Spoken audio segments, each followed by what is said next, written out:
Welcome back to Common Illustrator Pitfalls. The next vector graphic pitfall that I would like to talk about refers to anchor points and handlebars.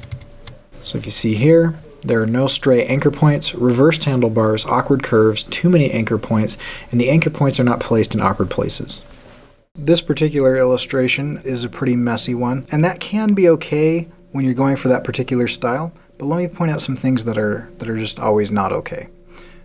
First one is stray anchor points. So stray anchor points, you can't even see them. But if I were to select all, I've got all these little dots and lines and things that are invisible either because, for example, this one, the fill color is the same as my background here, or this one has no stroke and it's a straight line, or these two, I don't even know where they are now, this one here and there was another one, this one here, those are just points.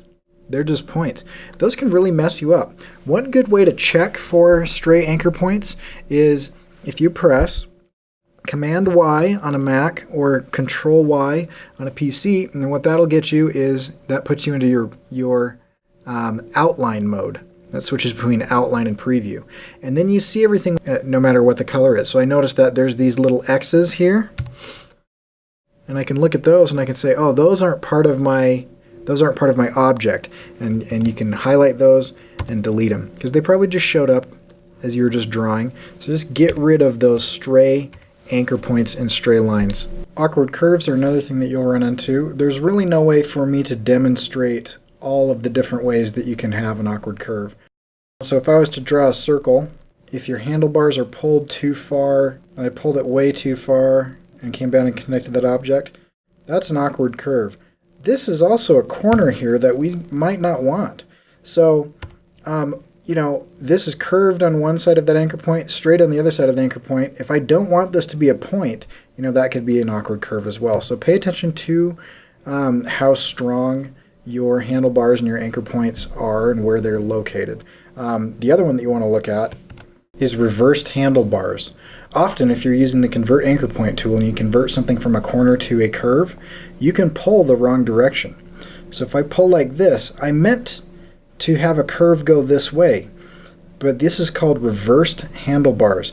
And if you're not really careful, so you can have reversed handlebars that give you a very odd shape right there. So make sure that those are facing the correct direction so that it flows through, that it doesn't loop around, because if they're reversed like that, then it loops around, and you typically don't want that to happen, or make sure that it's a corner.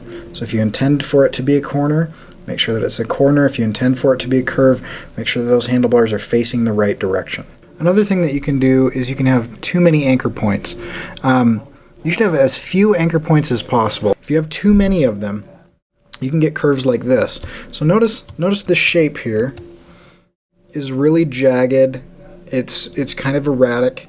And look what happens with the number of anchor points that I have. I mean, there are a lot of little tiny anchor points right there, when I really could come in like this, and I could do 1, curve it a little bit, 3, 4, and continue down. See how much nicer a curved shape that is? Let me show you the outline view. Look at the difference between this line and this line.